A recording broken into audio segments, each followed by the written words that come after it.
should be good. Recently, I put my everyday painting and art supplies onto an art trolley here. All I had to do to prep for the project was bring the trolley into the room.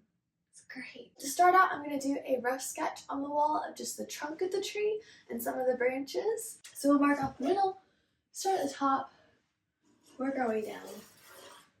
Cool. I think I am going to add a bit of like a curve to the tree though.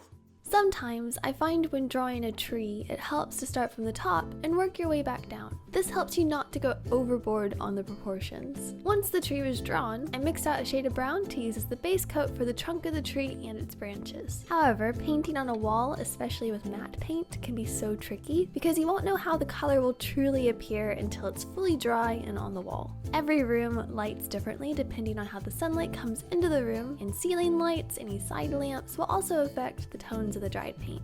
So lighting is definitely something you have to consider. When the first coat dried, I thought it had too many purple tones, so I did go back over it with a shade that had more yellow and white paint mixed in, and a touch of green to just neutralize everything. Then I had made flower stencils using plastic sheets ages ago, and I finally decided to put them to use. This was very much a project that required a lot of process, trial, and error. Originally, I thought I'd be able to use the stencils to do the majority of the work for me, so they would be the main cherry blossoms, and I thought it'd look cool. However, I got about halfway and decided to stop. It was looking a bit too kitty bedroom to me, and that's not really what I was going for. I was going for more of a whimsical storybook feel. That being said, never feel bad for trying. You live and you learn. So I did take the night to think it over, and then I got up in the middle of the night anyway, and decided to do a base coat of natural paint strokes for the petals. I did make the paint color darker on purpose. I have a plan for this later. I also added some purple shadows and highlights to the trunk of the tree, pulling in lots of different tones. It was definitely starting to look more painterly to me, and I was more happy with the piece now, and I could see a clearer picture of what the finished piece would look like. Next, I used the stencils again, but in a different way. Instead of having them be the shapes for the petals, I repurposed them into the textures. This way it's a bit more of a subtle detail rather than the main attraction.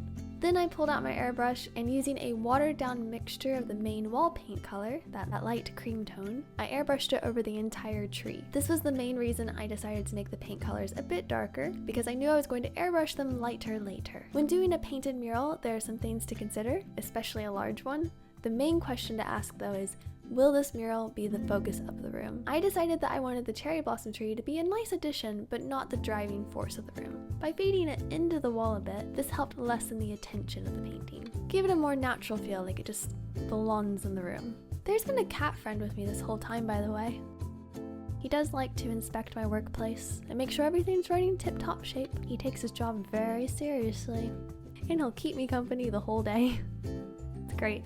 Now we finally get to the point of the project I've been waiting to do. This is the outlining. After thinking about it, I really wanted this piece to have a storybook feel to it, with light pastel tones and darker colored outlines. Kind of a mixture between anime style and traditional painting. I will say, when painting, it is so hard sometimes to paint backwards, meaning you have to work from the base layers to the front layers of the piece. And normally the front layers, they are the highlights, the main characters, the outlines, the fine details, everything that's fun. So it's really rewarding to get to the final layer. However, it can make the journey of the piece very frustrating, especially if someone walks in on you while you're working on the base layers, because you know where the painting is heading. You can see how cool it is going to be, but it's not showing yet.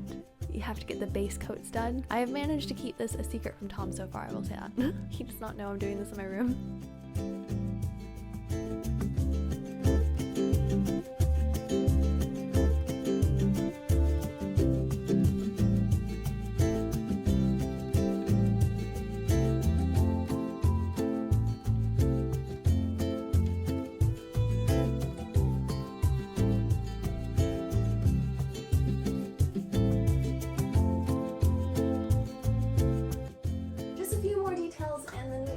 This trolley has been so good and so helpful.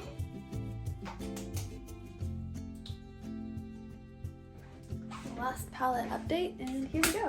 Then the last thing I did was look at the piece and look at the objects in my room. Color the table, the drawers, figurines on the shelves, plushes, and I placed the tones and colors of these objects into the wood of the tree, the grass on the ground, the petals, to make sure that the colors matched the theme of the room.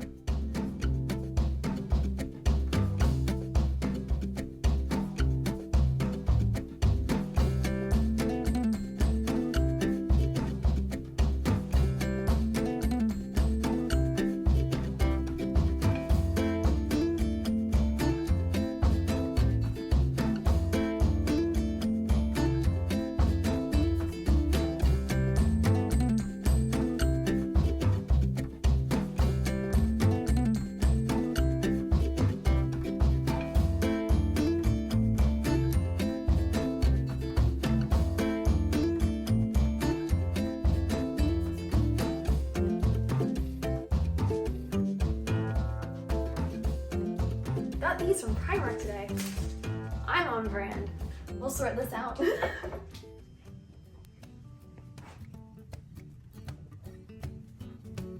Wow. So Japan. Wow,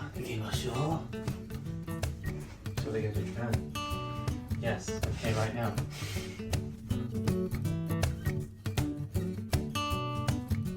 Here's the finished mural. What's your favorite part about it? My least favorite part used to be the trunk, and then I added in the colors from the table, and so it matches the table now.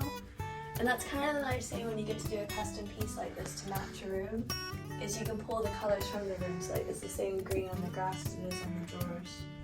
With the flowers, I've pulled in some of the tones from the other flowers because I did make them a bit more purpley. There was a point where I was like, oh, this is a bad idea. You know? And here's my wall mural. I'm very happy with it. I might also add to it. Part of me wants to add all my favorite animated movies as little pastel cute characters sitting in the tree.